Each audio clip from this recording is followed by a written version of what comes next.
ہوتی. اب یہاں پر ایک بات اور دیکھتے آپ چلے, یہ آیت پہ بہت ساری تفصیلات ہے, اگر اس میں بہت گہرائی میں آپ جائیں, جتنا آپ اس میں غوطہ زن ہوں گے اس آیت کی تشریح میں اور مفسرین کے کلام کو دیکھیں گے تو اتنے نقاط آپ کے سامنے ظاہر ہوتے جائیں گے. اب یہاں پر ایک چیز اور دیکھیے, خطاب مشرکین سے تھا. مشرکوں کو کہا گیا کہ میں تمہاری طرح ہوں, اور ایمان والوں کو کیا کہا گیا؟ ایوکم مثلی, تم میں مجھ جیسا کوئی نہیں ہے, میرا رب مجھے کھلاتا ہے, میرا رب مجھے پلاتا ہے. اب پوری تاریخ میں صرف ایک بات پوچھنا چاہتا ہوں تمام جماعت اہل حدیث سے اور تمام وہ دیوبندی حضرات سے جو نبی کو اپنی طرح بشر کہتے ہیں, انسان سمجھتے ہیں, کہ چلیے قرآن میں تو یہ ہے اللہ کے نبی کا کلام, اللہ کا زبان, اللہ کے نبی کی زبان سے کہلوا دیا گیا کہ میں تمہاری طرح بشر ہوں. تو قرآن میں آپ کو جگہ جگہ یہ تو ملے گا کہ کفار نے اور بھی پہلے کے انبیاء کو اور نبی پاک صلی اللہ علیہ وسلم کو خود یہ بار بار کہا کہ ہم آپ کو کوئی خاص نہیں سمجھتے, آپ ہے صرف ہماری طرح بشر, ہماری طرح ایک انسان ہے. یہ کفاروں کا جملہ قرآن میں جگہ جگہ آیا ہے, آپ ہماری طرح ایک انسان ہے. اللہ کو اگر اپنا کلام بھیجنا ہی ہوتا تو فرشتے کو بھیجتا. تو یہ اپنی طرح کہنا یہ کس کا طریقہ تھا؟ مشرکین کا.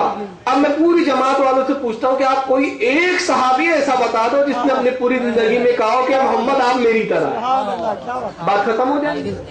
تو اس کا مطلب ہوا کہ اپنی طرح بشر ماننا یہ صحابہ کا طریقہ نہیں ہے, یہ مشرکین کا طریقہ ہے. اب نبی سے کیوں کہلوایا؟ یہاں پر بھی آئیے ایک بات ذہن میں آتی ہے, اگر کہلوانا ہی تھا تو وہاں اور اللہ تعالیٰ واضح کر سکتا تھا. کلام میں یہ بھی آ سکتا تھا کہ محبوب ان کافروں سے فرمائیے, تاکہ اور وضاحت ہو جاتی. لیکن قرآن نے اس چیز کو مبہم رکھا, چھپی ہوئی رکھا. یہ نہیں بتایا جا رہا کہ خطاب کس سے, اس کی وجہ کیا ہے؟ تاکہ ایمان والوں اور منافق اور کفاروں میں تمیز خود پیدا ہو جائے. تو اب تم دیکھ لو کہ جو کہے نبی ہماری طرح نہیں, سمجھ لو صحابہ کی سیرت پہ چل رہا ہے, اور جو کہے نبی ہماری طرح سمجھ لو مشرکین کی سیرت پہ چل رہا ہے. یہ آپ کو پرکھنے کے لیے اس کو مبہم رکھ دیا گیا کہ آپ اس کو خوب اپنی طرف سے پرکھ لیں. ایک چیز اور آئی ہے, اب اس میں ایک مثال دیتا ہوں. ہمارے علماء کرام اس کو کئی جگہ بیان کرتے ہیں, اور تفسیر روح البیان میں علامہ اسماعیل حقی نے بڑی پیاری مثال دی ہے اس میں, اور اسی طرح حضرت امام علامہ آلوسی رحمۃ اللہ علیہ نے تفسیر روح المعانی میں بھی اس کو بیان کیا ہے. اور وہ کیا بیان کرتے ہیں؟ وہ ایک دلیل دیتے ہیں, ایک مثال دیتے ہیں, اور وہ مثال بڑی واضح کر دیتی ہے اس آیت کریمہ کو. مثال یہ دی جاتی ہے کہ جب ایک بڑا اپنے کسی چھوٹے کے تعلق سے رائے قائم کرتا ہے تو وہ سند بن جاتی ہے. اب اس کو میں بہت آسانی سے سمجھا دیتا ہوں. اور جب بڑا اپنے تعلق سے کچھ بات کرتا ہے چھوٹی, تو وہ عاجزی اور انکساری بنتی ہے. اب اس کی ایک میں مثال دے دوں کہ جیسے مان لیجئے حضور تاج الشریعہ حضرت علامہ اظہری میاں یہاں آ جائے, اور وہ جلسہ کا ہو, اور جلسے میں بھی تقریر میں کھڑے ہو, اور کھڑے ہو کے کہے کہ بھائی میں ایک حقیر فقیر گناہگار ہوں, میری کیا حیثیت. اور اس طرح علماء کرام لکھتے بھی ہیں, فتاوی جب دیتے ہیں یا کتابیں لکھتے تو اپنے آپ کو کیا لکھتے ہیں؟ وہ حقیر فقیر. اعلیٰ حضرت خود لکھا کرتے تھے حقیر فقیر سراپا تقصیر, سر سے پیر تک گناہوں میں ڈوبا ہوا. تو اب جب یہ بڑا کہتا ہے تو ہم کیا تصور کر لیں گے؟ ہم مان لیں کہ ہاں یار یہ واقعی گناہگار ہے, اور پھر اپنے بڑوں کو ہم یہ کہتے پھرے یہ گناہگار, ارے وہ گناہگار مولانا آ گئے, گناہگار مولانا بول رہے تھے, گناہگار مولانا بیٹھے ہوئے ہیں. کیوں؟ اور انہوں نے خود کہا میں گناہگار ہوں, میں حقیر ہوں, میں فقیر ہوں. تو آپ نہیں کہیں گے. ہر عقل مند آدمی سمجھ لے گا کہ جب بڑا اس طرح کی بات کر رہا ہے تو وہ عاجزی اور انکساری کر رہا ہے, وہ خاکساری بیان کر رہا ہے. در حقیقت وہ تو بہت بلند مقام پر ہے, عظیم ہے, فضیلت رکھتا ہے, مگر عاجزی کے طور پر وہ کہہ رہا ہے کہ میں تو حقیر ہوں فقیر ہوں.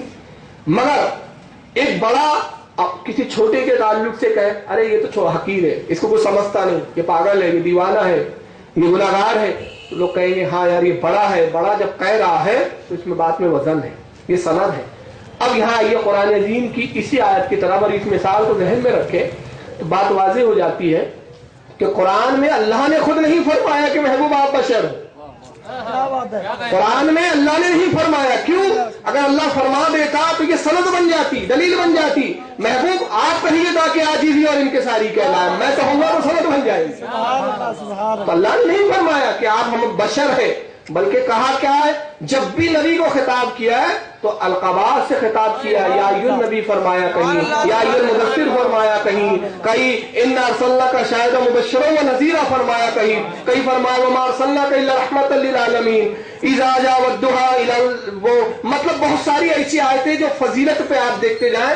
اور ایک بات میں اور کروں، علامہ آلوسی فرماتے ہیں کہ قرآن میں جہاں جہاں نبی کو خطاب ہے دیگر انبیاء کے نام کے ساتھ ہے، مگر جب بھی نبی کو خطاب ہے محبت میں القاب کے ساتھ. کہیں نام سے بھی خطاب نہیں کیا. محمد 2 جگہ آیا ہے صرف قرآن میں، مگر وہاں خطاب نہیں ہے، مخاطب نہیں ہے. اللہ تعالیٰ صرف ذکر فرما رہا ہے. ایک جگہ کہاں آیا قرآن میں؟ ایک جگہ آتا ہے سورہ توبہ میں، محمد رسول اللہ والذین معه اشداء علی الکفار. محمد اللہ کے رسول ہے اور ان کے ساتھ والے کفاروں پر بھاری ہے. یہ گفتگو ہے، ایک بیان ہے، ایک بات ہے، یا خطاب نہیں ہے نبی سے. اور دوسری جگہ کہاں محمد لفظ آیا قرآن میں؟ ما قال محمد ابا احد من رجالکم ولکن رسول اللہ وخاتم النبیین. محمد تمہارے مردوں میں سے کسی کے باپ نہیں ہے بلکہ وہ اللہ کے نبی ہے، برگزیدہ نبی ہے، اور نبیوں میں سب سے خاتم ہے، آخر ہے. تو یہاں بھی خطاب نہیں ہے. تو جہاں جہاں خطاب ہے وہاں یا ایھا النبی ہے. اور نبی کے معنی کیا ہوتے ہیں؟ نبی کے معنی مواہب اللدنیہ میں امام قسطلانی نے اور امام غزالی نے احیاء العلوم میں فرمایا غیب کی خبر دینے والا.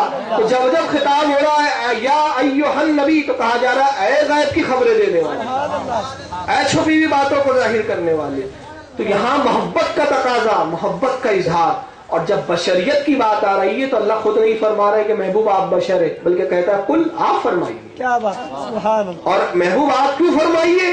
اس لیے کہ جب لوگ آپ کو عاجزی کرتے ہوئے دیکھے تو باوجود اس کے کہ وہ کل اگر اللہ تعالیٰ انہیں بلند مقام عطا کرے تو آپ کی سنت اور آپ کی سیرت میں انہیں بھی عاجزی کرنا آ جائے، انہیں بھی خاکساری کرنا آ جائے. تو ہمارے علماء کرام نبی کی سنت میں ہی کہا کرتے ہیں ارے ہم تو کیا ہے بھائی، حقیر ہے، فقیر ہے، سراپا تقصیر ہے، لیکن در حقیقت وہ ہمارے سروں کے تاج ہے. تو یہ ایک چیز ہے کہ یہاں پر دیکھیے عاجزی اور انکساری کے طور پر کہلوایا گیا.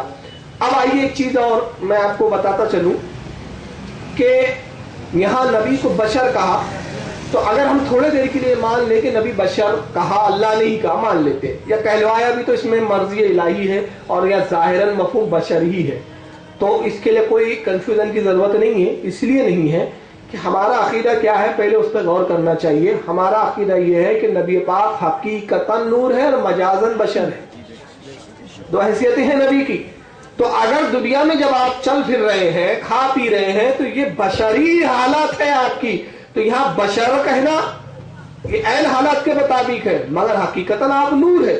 تو وہاں نور جو ہے اللہ کے قرب خاص میں ہے تو آپ نوری ہے، وہاں بشر نہیں ہے، اس لیے کہ اللہ کی بارگاہ میں بشر کی رسائی نہیں ہے. تو یہ 2 حیثیتیں ہیں نبی کی.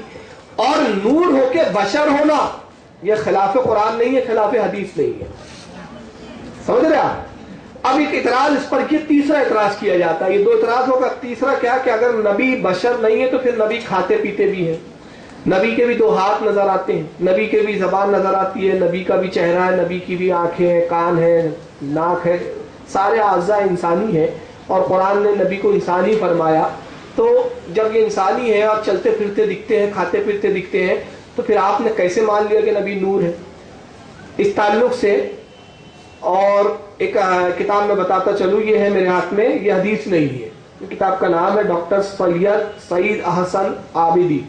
یہ اہل حدیث کے عالم ہیں، انہوں نے کتاب لکھی. اس میں انہوں نے لکھا کہ رسول اللہ کے تعلق سے جو نور کا عقیدہ رکھا گیا ہے وہ جائز نہیں ہے رکھنا اور یہ شرک ہے.